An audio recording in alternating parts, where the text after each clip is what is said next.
Baiklah, untuk video berikut ini kita membahas tentang mata kuliah manajemen rumah sakit yang akan saya sampaikan oleh saya sendiri,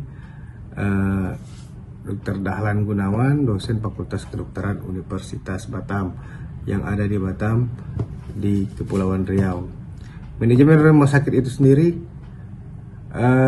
ada beberapa akan kita bahas nanti keterkaitan tentang manajemen.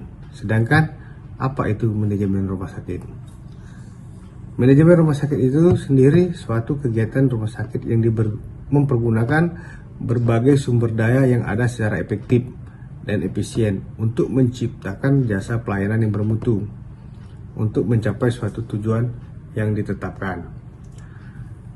Di sini di rumah sakit mengapa diperlukan suatu manajemen? Yang pertama, rumah sakit dituntut untuk terus mengembangkan pelayanan kesehatan, baik dia secara umum, spesialis, dan subspesialis. Kedua, permintaan masyarakat akan pelayanan kesehatan rumah sakit yang akan terus-menerus meningkatkan mutu. Selanjutnya, jika rumah sakit dapat terus bersaing dan memenangkan persaingan, maka dia harus menggunakan segala sumber daya yang ada. Sumber daya yang ada itu akan dibagi 5M. Nanti akan dibahas rinci satu-satu. Menggunakan segala yang ada, menggunakan 5M dengan baik. Oleh sebab itu, rumah sakit harus dikelola seperti industri yang bersifat sosial. Pada tahun 2022, Menteri Kesehatan Republik Indonesia mengeluarkan peraturan tentang standar akreditasi rumah sakit dengan nomor HK.01.07 Menkes garing 1128/2022 tentang standar akreditasi rumah sakit. Standar akreditasi rumah sakit bagian suatu manajemen di rumah sakit. Sedangkan kelompok standar akreditasi rumah sakit itu dibagi 4 kelompok. Yang pertama, manajemen rumah sakit itu sendiri. Di antaranya, pertama, di manajemen rumah sakit itu terdapat ada tata kelola rumah sakit. Yang kedua, manajemen fasilitas dan keselamatan. Yang ketiga, kualifikasi dan pendidikan staf. Keempat, pendidikan dalam pelayanan kesehatan. Yang kelima, peningkatan mutu dan keselamatan pasien. Keenam, standar pencegahan dan pengendalian infeksi. Ketujuh, manajemen rumah rekam medik dan informasi kesehatan. Kelompok berikutnya, standar akreditasi rumah sakit adalah pelayanan berorientasi pasien. Yang pertama, akses keberlangsungan pelayanan. Yang kedua, pelayanan dan asuhan pasien. Ketiga, pelayanan anestesi dan bedah. Keempat, hak pasien dan keluarga. Kelima, pelayanan kefarmasian dan penggunaan obat. Keenam, penggajian pasien. Ketujuh, komunikasi dan edukasi. Kelompok berikutnya adalah sasaran keselamatan pasien. Di antaranya ialah satu, identifikasi pasien. Kedua, komunikasi efektif. Keempat, keamanan obat yang diwaspadai. Kelima, keamanan pada tindakan bedah. Keenam, mengurangi risiko infeksi pada perawatan. Yang terakhir, mengurangi risiko cedera akibat pasien yang jatuh. Ini yang sangat penting, mengurangi risiko cedera akibat pasien jatuh. Yang terakhir adalah program nasional. Program nasional itu sendiri termasuk dari kelompok akreditasi. Yang pertama, pelayanan kesehatan ibu dan anak, pelayanan TB paru, pelayanan HIV dan AIDS, pelayanan program gizi, pelayanan program KB rumah sakit. Rumah sakit, akreditasi rumah sakit sendiri itu supaya untuk bagaimana menyelenggarakannya pelayanan kesehatan perorangan secara paripurna, penyediaan pelayanan.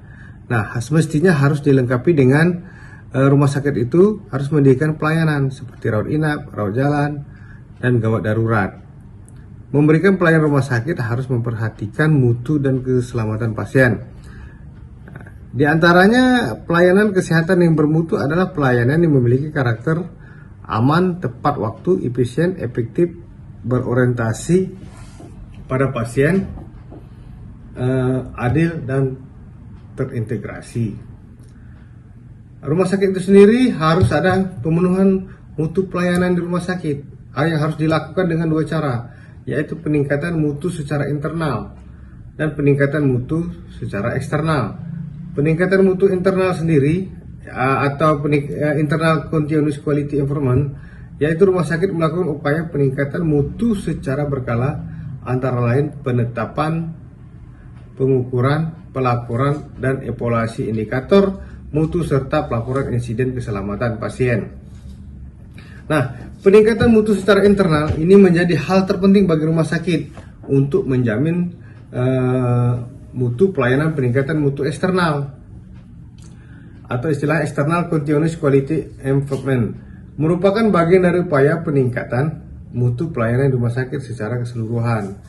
Beberapa kegiatan yang termasuk peningkatan mutu eksternal adalah diantaranya perizinan, sertifikasi, dan akreditasi. Rumah sakit melakukan peningkatan mutu internal dan eksternal secara berkesinambungan atau istilah continuous quality improvement.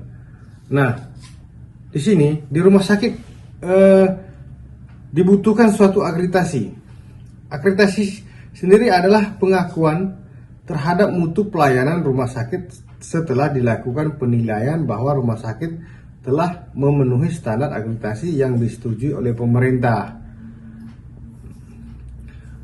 Pada bulan Desember 2021, Kementerian Kesehatan mencatat 3.120 rumah sakit telah terintegrasi dan 2.482 atau 78,8% rumah sakit telah terakreditasi.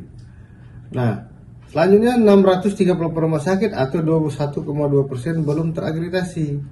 Nah, disinilah hadirnya pemerintah untuk membantu layanan-layanan rumah sakit yang ada di Indonesia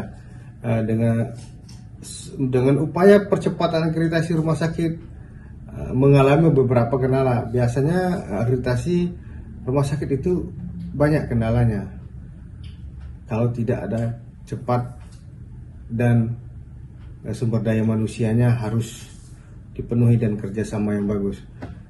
Di antara kendalanya akreditasi rumah sakit antara lain ada isu atau keluhan terkait lembaga penilaian akreditasi yang juga melakukan workshop atau bimbingan.